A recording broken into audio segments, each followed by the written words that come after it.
शुमाल उत्तर के स्याह और हैबतनाक पहाड़ों के दामन में, जहां दुनिया की सरहदें खत्म होती महसूस होती थीं, एक कदीम और वीरान वादी आबाद थी जिसे लोग वादी ए खूनिक कहते थे।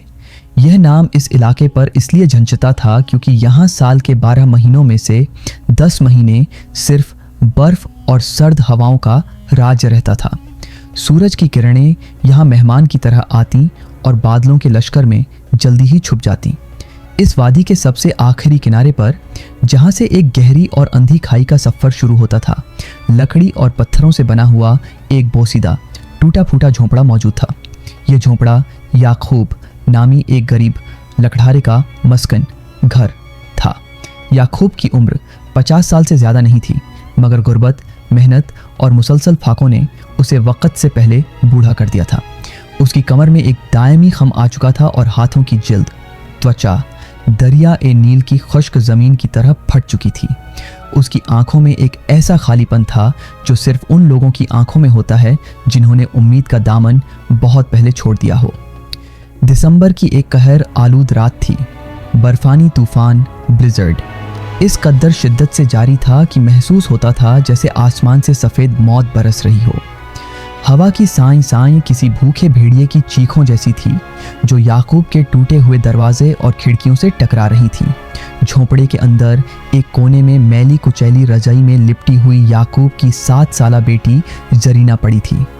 जरीना पिछले कई महीनों से एक नातवां और पुरअसरार बीमारी का शिकार थी। उसका जिस्म आग की तरह तप रहा था, मगर हाथ पांव बर्फ की तरह ठंडे थे।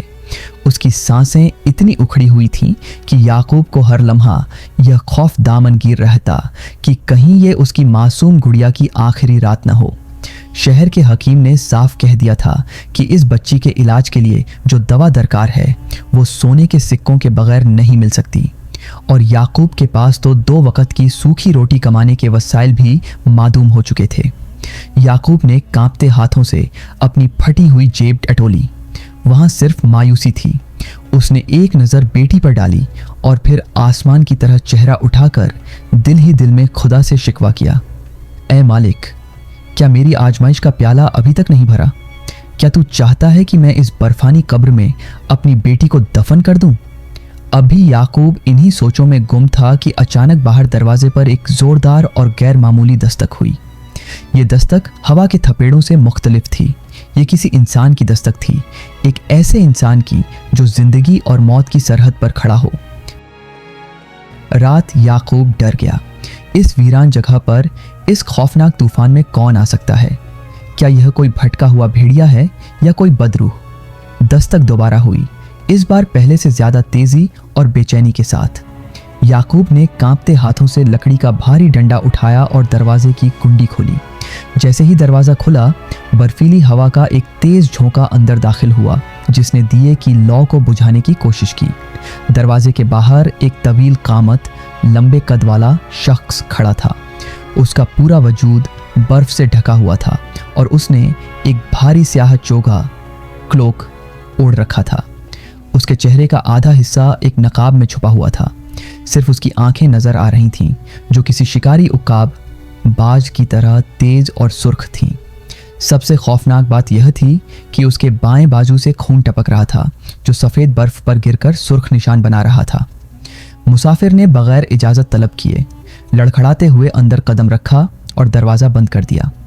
उसके हाथ में एक भारी और झंग आलूद लोहे का संदूक अक्स था, जिसे उसने याकूब के कदमों में पटक दिया। संदूक के गिरने से लकड़ी के फर्श पर एक ज़ोरदार आवाज़ गूंजी। मुसाफिर हाँफ रहा था। उसकी आवाज़ में दर्द और तहक्कुम, हुक्म दोनों थे। ऐ शख्स, मैं ज़िंदगी की भीख नहीं मांग रहा, बल्कि पनाह मांग रहा हूँ। मेरे पीछे मुल्क के दुश्मन और कुछ जालिम कुत्ते लगे हुए हैं। मुझे सिर्फ कुछ देर के लिए आग की तपिश चाहिए। याकूब ने डरते डरते उसे चूल्हे के करीब बिठाया और गर्म पानी का प्याला पेश किया। मुसाफिर ने पानी पिया और अपने जख्म पर कपड़ा बांधा। कुछ देर खामोशी रही। सिर्फ बाहर तूफान का शोर और अंदर जरीना की खांसी की आवाज़ आ रही थी। थोड़ी देर बाद जब मुसाफिर की सांस बहाल हुई तो वो खड़ा हो गया। उसने उस भारी लोहे के संदूक पर एक नज़र डाली और फिर याकूब की आंखों में आंखें डालकर बोला, मुझे अभी और इसी वक्त यहाँ से निकलना होगा। मेरा घोड़ा रास्ते में मर चुका है और मैं जख्मी हूँ। ये संदूक, ये बोझ मैं मज़ीद और ज़्यादा नहीं उठा सकता। याकूब ने डरते हुए पूछा, ऐ मुसाफिर, इसमें क्या है? मुसाफिर ने एक गहरी सांस ली और झूठ बोला, इसमें मेरे कबीले के पुराने जंगी हथियार हैं। ये मेरे बाप दादा की निशानी है जो अब जंग आलूद हो चुके हैं, लेकिन मेरे लिए ये मेरी जान से ज़्यादा मुक़द्दस है। मैं सरहद पार जा रहा हूँ। अगर मैं ज़िंदा बचा तो ठीक 1 साल बाद इसी रात इसी वक्त मैं इसे लेने आऊँगा। उसने रुक कर याकूब के कांधे पर हाथ रखा जिसकी गिरफ्त लोहे की तरह सख्त थी। और सुन लो, अगर मैं 1 साल तक ना आऊँ तो समझ लेना कि मैं मर चुका हूँ। फिर तुम इस संदूकत को उस गहरी खाई में फेंक देना, लेकिन खबरदार, इसे खोलने की गलती मत करना। ये अमानत है और अमानत में खयानत करने वाले का घर आग से जल जाता है। याकूब एक सीधा साधा देहाती था। उसने लरजती कांपती आवाज़ में खुदा की कसम खाई, तुम बेफिक्र हो जाओ मुसाफिर, याकूब की गर्दन कट सकती है मगर अमानत में खयानत नहीं हो सकती। मुसाफिर ने जाते हुए अपनी जेब से सोने का एक सिक्का निकाला और याकूब की हथेली पर रख दिया। ये तुम्हारी मेहमान नवाजी का सिला है।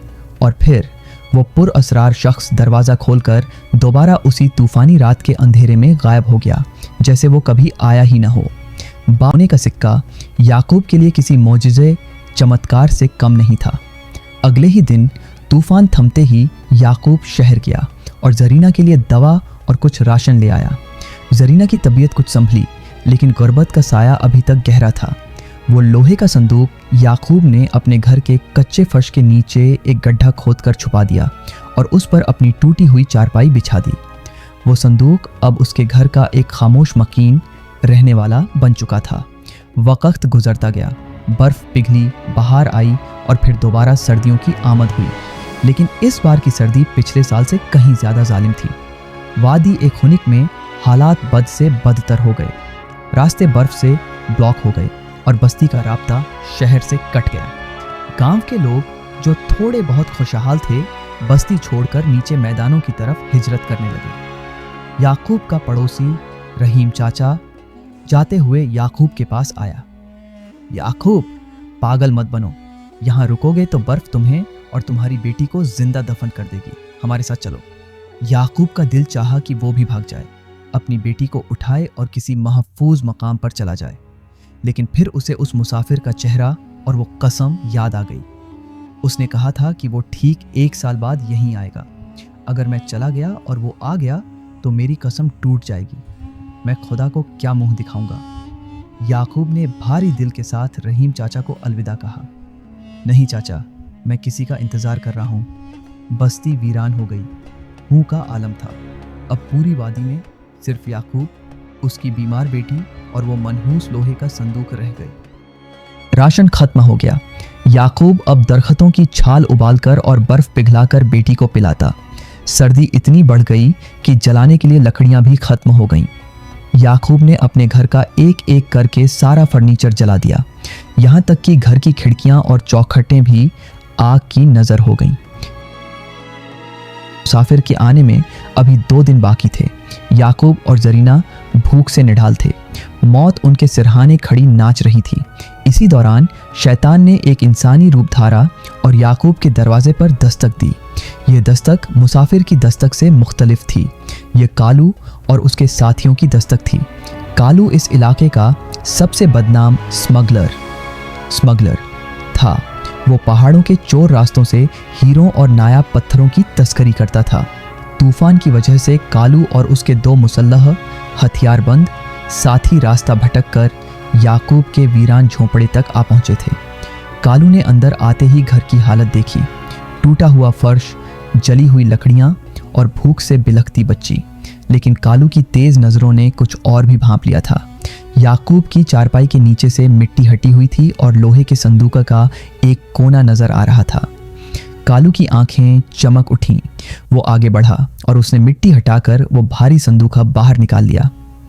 ओहो लकड़हारे, तेरे जैसे कंगाल के पास ये शाही मुहर वाला संदूक कहाँ से आया? कालू ने तंजिया व्यंग्य भरी हंसी के साथ पूछा। याकूब का दिल दहल गया। वो दौड़कर आगे आया और संदूक पर गिर गया। ये कुछ नहीं है, बस पुराना लोहा है, एक मुसाफिर की अमानत है, छोड़ दो इसे। कालू ने संदूक को हिलाया।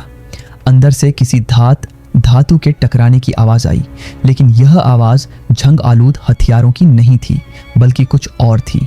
कालू, जो दौलत की आवाज पहचानता था, फौरन समझ गया। कालू ने अपनी जेब से सोने के 10 चमकदार सिक्के निकाले और याकूब के टूटे हुए फर्श पर फेंक दिए। सिक्कों की छनक ने खामोशी को तोड़ दिया। बुढ़े, दिमाग से काम ले। कालू ने सरगोशी की। ये 10 सिक्के उठा और ये संदूक मुझे दे दे। तेरी बेटी का बेहतरीन इलाज हो जाएगा। तू शहर जाकर बादशाहों की तरह रहेगा। वो मुसाफिर अब कहाँ आएगा। याकूब, ले ले ये पैसे। अल्लाह भी यही चाहता होगा कि तू अपनी बेटी की जान बचाए। अमानत की परवाह छोड़। याकूब का हाथ कांपते हुए सिक्कों की तरफ बढ़ा। उसने एक सिक्का उठाया। वो ठंडा और भारी था, लेकिन जैसे ही उसने सिक्का मुट्ठी में बंद किया, उसे उस रात की याद आई। उसे अपनी ज़बान से निकले अल्फाज याद आए, खुदा की कसम, अमानत में खयानत नहीं होगी। एक झटके के साथ याकूब ने वो सिक्का वापस कालू के मुंह पर दे मारा। नहीं, मैं भूखा मर सकता हूँ, मगर चोर नहीं बन सकता। ये मेरी अमानत नहीं है। निकल जाओ मेरे घर से। कालू का चेहरा गुस्से से सुर्ख हो गया। उसकी अहंकार को ठेस लगी थी। बदबख्त बुढ़े, मैं प्यार से मांग रहा था। अब मैं तेरी लाश पर से गुजरकर ये संदूक ले जाऊंगा। कालू ने अपने साथियों को इशारा किया। वो दोनों आगे बढ़े। याकूब, जिसके जिस्म में खड़े होने की भी ताकत नहीं थी, एक जख्मी शेर की तरह दहाड़ा और संदूक के ऊपर लेट गया। उसने संदूक को अपने दोनों बाजुओं और टांगों में इस तरह जकड़ लिया जैसे कोई माँ अपने बच्चे को सीने से लगाती है। मार डालो मुझे, याकूब चीखा, लेकिन जब तक मैं जिंदा हूं, ये संदूक यहां से नहीं हिलेगा। कालू ने अपना खंजर निकाला और याकूब की पीठ पर बेदर्दी से वार किया। खून का एक फव्वारा निकला और संदूक के ठंडे लोहे पर बिखर गया। याकूब दर्द से तड़पा। उसकी आंखों के सामने अंधेरा छाने लगा, मगर उसकी गिरफ्त ढीली नहीं हुई। लुटेरों ने उसे लातों से मारा। उसका सर फर्श पर पटका, मगर याकूब संदूक से चिपका रहा। कालू ने गुस्से में आकर खंजर याकूब की गर्दन पर रख दिया। आखिरी बार कह रहा हूं, छोड़ दे इसे। अभी कालू खंजर फेरने ही वाला था कि अचानक बाहर से बहुत सारी घोड़ों की टापों और बिगुल बजने की आवाज आई। पहाड़ियों में गूंजती हुई यह आवाज किसी बड़े लश्कर की थी। कालू का एक साथी खिड़की से झांका और दहशत से चीखा, सरदार, शाही फौज, पूरा गश्ती दस्ता, पेट्रोल यूनिट इधर ही आ रहा है। स्मगलर, जो पहले ही सरकार के मुजरिम थे, खौफजदा हो गए। अगर वो यहां पकड़े जाते तो सजा ए मौत यकीनी थी। भागो, कालू चीखा। वो संदूक और याकूब को वहीं छोड़कर पिछले दरवाजे से अंधेरे में छलांगे लगाते हुए भाग गए। याकूब खून में लथपथ टूटी हुई पसलियों के साथ जमीन पर पड़ा हाँफ रहा था। उसका सारा जिस्म दर्द से चूर था, मगर उसके लबों पर एक फतहयाब विजयी मुस्कुराहट थी। उसने खून आलूद हाथ से संदूक को थपथपाया। शुक्र है मालिक, अमानत बच गई। अगली रात वही रात थी जब साल मुकम्मल होना था। याकूब मौत के दरवाजे पर था। खून बहुत बह चुका था और भूख ने बाकी कसर पूरी कर दी थी। जरीना बाप के सिरहाने बैठी रो रही थी। रात का पिछला पहर था जब दरवाजे पर दोबारा वही शनासा दस्तक, पहचानी हुई दस्तक हुई। याकूब ने अपनी पूरी ताकत जमा की और घिसटते हुए दरवाजे तक पहुंचा। जैसे ही दरवाज़ा खुला, याकूब की धुंधली आंखों ने देखा कि सामने वही मुसाफिर खड़ा है, लेकिन इस बार वो अकेला नहीं था। उसके पीछे मशालें उठाए दर्जनों सिपाही खड़े थे और वो शख्स अब फटे हुए लिबास में नहीं, बल्कि शाही सिपह सालार, रॉयल कमांडर की शानदार वर्दी में मलबूस पहने हुए था। उसके सीने पर तमघे चमक रहे थे। सिपह सालार ने अंदर आकर देखा कि याकूब खून और गंदगी में लिथड़ा पड़ा है। घर जल चुका है, छत टूट चुकी है, लेकिन वो लोहे का संदूक याकूब के सिरहाने महफूज और चमकता हुआ रखा है। यह मंजर देखकर सख्त गिर सिपह सालार की आंखों में भी आंसू आ गए। उसने आगे बढ़कर याकूब को जमीन से उठाया और गले लगा लिया। तूने इंतजार किया याकूब? लोग कहते थे कि इस तूफान और कहत में सब भाग गए होंगे या मर गए होंगे। याकूब ने टूटे हुए लहजे में कहा, मैं भागने ही वाला था सिपह सालार, लेकिन तुम्हारे लोहे के पुराने हथियारों का बोझ मेरे ज़मीर पर पहाड़ों से ज़्यादा भारी था। ये लो अपनी अमानत, अब मेरा कंधा हल्का कर दो। सिपह सालार ने याकूब के सामने वो संदूक रखा और अपनी जेब से चाबी निकाली। देखो याकूब, तुमने किस चीज की हिफाजत की है? जैसे ही संदूक का ढक्कन उठा, याकूब की फटी हुई आंखें हैरत से खुली रह गईं। उस संदूक में कोई झंग आलूद हथियार नहीं थे और न ही हीरे। उस संदूक में मुल्क का नक्शा, सरहदी चौकियों की इंतहाई खुफिया दस्तावेजात और दुश्मन के जासूसों की लिस्ट थी, और उन कागजात के नीचे खालिस सोने की ईंटें, गोल्ड ब्रिक्स सजी हुई थीं। सिपह सालार ने याकूब का हाथ थामा और कहा, याकूब, जिस रात मैं आया था दुश्मन मुल्क पर हमला करने वाला था। मैंने ये दस्तावेजात बचानी थी ताकि दुश्मन के हाथ न लगें। अगर तुम इसे खोल लेते या स्मगलरों को दे देते तो आज हमारा मुल्क गुलाम होता और हम सब मर चुके होते। सिपह सालार ने याकूब के माथे को चूमा। तुमने सिर्फ एक संदूक की हिफाजत नहीं की, तुमने पूरे वतन और लाखों जानों की हिफाजत की है। याकूब रो पड़ा। उसके आंसू खून के साथ मिलकर चेहरे पर बह रहे थे। लेकिन मैं तो सिर्फ अपने खुदा से डरता था। मुझे नहीं मालूम था कि इसमें मुल्क की तकदीर बंद है। नाम सिपह सालार ने शाही तबीबों, डॉक्टरों को फौरन बुलाया। याकूब और जरीना का इलाज किया गया। वो संदूक में मौजूद सारी सोने की ईंटें सिपह सालार ने याकूब के टूटे हुए फर्श पर ढेर कर दी। ये सारा सोना तुम्हारा है याकूब। ये तुम्हारी अमानतदारी की कीमत तो नहीं बन सकता, मगर ये तुम्हारी आने वाली नस्लों को गुर्बत से बचा लेगा। याकूब जिंदा बच गया। उसने उस दौलत से अपना महल नहीं बनाया। उसने पहाड़ के उस खतरनाक रास्ते पर एक आलीशान मुसाफिर सौ खाना बनाया ताकि तूफान में फंसे लोग वहां पनाह ले सकें और किसी को सर्दी में अपना घर न जलाना पड़े। आज भी सदियां गुजरने के बाद जब उस इलाके में बर्फानी तूफान आता है तो मुसाफिर उस पुराने लकड़ी के हॉल में बैठकर यह कहानी सुनाते हैं और कहते हैं, दुनिया में हीरों की चमक मध्यम पड़ सकती है, मगर ज़मीर की रोशनी कभी नहीं बुझती। ये छत सोने की नहीं, एक गरीब लकड़हारे के सच्चे वादे की बनी हुई है। अमानत का बोझ पहाड़ों से ज़्यादा भारी होता है, और जो इसे अपने नातवा कंधों पर उठा लेता है, खुदा उसे दुनिया और आखिरत दोनों में सुर्ख रूह और बुलंद कर देता है।